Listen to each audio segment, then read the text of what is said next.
নিশ্চয়কৈ আমি কথা পিছত পাতিম। প্ৰথমতে শিল্পীসকল আহিছে, তেওঁলোকৰ পৰাই কিছু কথা জানিব বিচাৰিছোঁ। প্ৰশান্ত ৰাজখোৱা আছে, কেনেকুৱা এই গোটেই অনুষ্ঠানটোৰ যিটো এটা বৃহৎ আয়োজন, প্ৰধানমন্ত্ৰীৰ সন্মুখত গীত পৰিৱেশন কৰাৰ যিটো অভিজ্ঞতা হ'ব, সেই অভিজ্ঞতা আৰু অনুষ্ঠানটোৰ গোটেই পৰিৱেশটো কেনেকুৱা এটা অনুভৱ হৈ আছে? আজিৰ দিনটোৰ কাৰণে বহুত আশাৰে বাছ চাইছোঁ, কাৰণ আমি প্ৰায় এমাহ মানেই ক'ব লাগিব এই গোটেই পৰিকল্পনাৰ লগত জড়িত হৈ আছোঁ। অসমৰ বিভিন্ন ঠাইলৈ গৈছোঁ, তেওঁলোকক প্ৰশিক্ষণ দিয়াইছোঁ এই গীতসমূহ শিকাবৰ কাৰণে। আৰু আজি সন্মানীয় প্ৰধানমন্ত্ৰী নৰেন্দ্ৰ মোদী ডাঙৰীয়া আহিব, তেওঁৰ আগত আমি প্ৰায় 1200 শিল্পীয়ে অসমৰ বিভিন্ন গুণৰ বচা বচা শিল্পী আমি একেলগে ভূপেন দাৰ 18টা গীত পৰিৱেশন কৰিম। তাতকৈ আনন্দৰ কথা কি হ'ব পাৰে, কাৰণ ভাৰতৰত্ন ভূপেন হাজৰিকাদেৱক বাকী ৰাজ্যৰ ভাৰতৰত্নবিলাকক কোনে কিমান সন্মান দিয়ে নাজানো, কিন্তু বিশ্বই দেখিব যে ভাৰতৰত্ন ডক্টৰ ভূপেন হাজৰিকাক অসমে যি সন্মান দিছে, সেইটো এটা বাকী ভাৰতৰত্ন বা বাকী শিল্পীসকলৰ কাৰণে এটা আদৰ্শ হৈ ৰওক। প্ৰতিখন ৰাজ্যত প্ৰতিখন দেশত যি জনতাৰ কাৰণে কাম কৰিছে, যি জনতাৰ শিল্পী, তেওঁলোকক জনতা এনেদৰে সোঁৱৰক, সেইটো আমি আদৰ্শটো আমি দেখুৱাব বিচাৰিছোঁ। তাৰ কাৰণে এই সমগ্ৰ প্ৰচেষ্টা অসম চৰকাৰলৈ ধন্যবাদ। আজি এটা ভূপেন দাৰ নামত এটা মুদ্ৰা উন্মোচন হ'ব, অতি আনন্দৰ কথা। আৰু আমি সকলোৱে আজি একেলগে সমস্যাৰে ভূপেন দাৰ গীতেৰ জয়ধ্বনি। আপোনালোকৰ আয়োজনৰ কাৰণে যি যি গীত আপোনালোকে বচা বচা গীত কেইটামান চিলেক্ট কৰি ল'লে, সেই গীতসমূহৰ পৰা এটা গীতৰ যদি কলি আপুনি আওৰাই দিয়ে সকলোৱে বৰ ভাল লাগিব।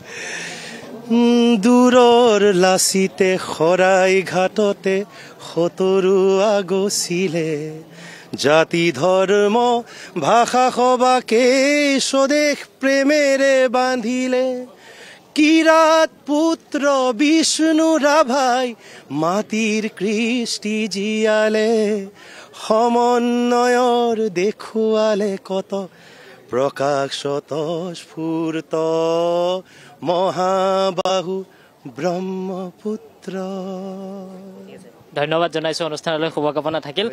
যিহেতু অনুষ্ঠান আৰম্ভ হ'বলৈ আৰু সময় আছে, গতিকে তেওঁলোকৰ মাজত এতিয়া অনুশীলন চলিব। গতিকে সেই অনুশীলন চলাৰ পূৰ্বৰ মুহূৰ্ত তেওঁলোকে এনেধৰণে আমাৰ সৈতে কিছু কথা পাতিলে, তেওঁলোকে সেই কথা উল্লেখ কৰিলে। আৰু বিভিন্ন প্ৰান্তৰ শিল্পী আচলতে আহিছে, সেইসকল শিল্পী আমি দেখুৱাই আছোঁ যে ৰাজ্যৰ বিভিন্ন প্ৰান্তৰ পৰা যিসকল শিল্পী আহিছে, তেওঁলোকে এনেধৰণে বিভিন্ন গীত পৰিৱেশন কৰিছে। আৰু তেওঁলোকৰ যিসমূহ অনুশীলন আছিলে, সেই অনুশীলনসমূহ ইতিমধ্যে প্ৰায় সম্পূৰ্ণ হৈছে। কালিৰ দিনটোতো অনুশীলন কৰিছিলে শিল্পীসকলে। গতিকে প্ৰতিগৰাকী শিল্পী আহি এনেধৰণে আজিৰ এই খানাপাৰাৰ যি পশু চিকিৎসা মহাবিদ্যালয় খেলপথাৰ, সেই পশু চিকিৎসা মহাবিদ্যালয় খেলপথাৰত সকলোৱে ভিৰ কৰিছে। আৰু সকলোৰে পৰা আচলতে এই যি এক অনুষ্ঠান, এই বৃহৎ অনুষ্ঠান, এই বৃহৎ আয়োজন, এই বৃহৎ আয়োজনত তেওঁলোকে এনেধৰণে অংশগ্ৰহণ কৰিব। আৰু গোটেই যিসকল শিল্পী আহিছে, সেই শিল্পীসকলে আমি দেখুৱাইছোঁ যে তেওঁলোক এনেধৰণে এই অনুষ্ঠানৰ প্ৰাক মুহূৰ্তত সোমাইছে এইখন মূল দুৱাৰ।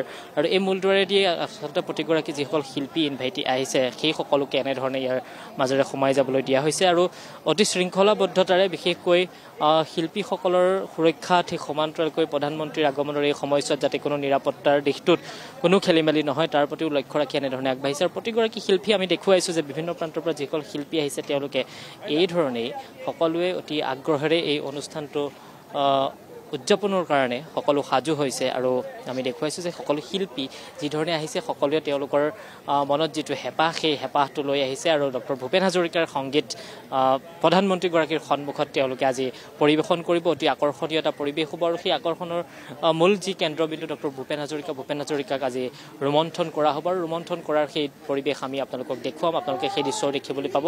এতিয়া যিসমূহ আচলতে আহিছে শিল্পী, আমি সেই শিল্পীসকলে এনেধৰণে আমাৰ ওচৰতো কিছু গীত পৰিৱেশন কৰিছে, আমি সেই সময়তে দেখুৱাইছোঁ।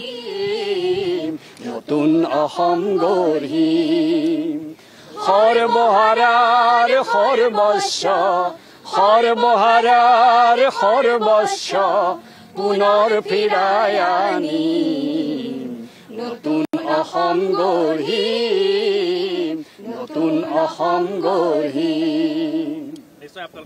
আপোনালোক ক'ৰ পৰা আহিছে? আমি মাজুলীৰ হয়, মাজুলী জিলা। আৰু এটা যদি গীতৰ কলি আপোনালোকৰ মুখৰ পৰা শুনিবলৈ পাওঁ নিশ্চয় ভাল লাগিব। আৰু এটা গীতৰ কলি যদি আপোনালোকে কয়। ৰূপহী গুণৰো নাই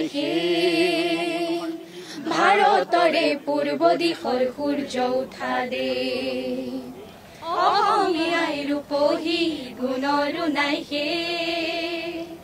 ভাৰতৰে পূৰ্ব দিশৰ সূৰ্য উঠা দে।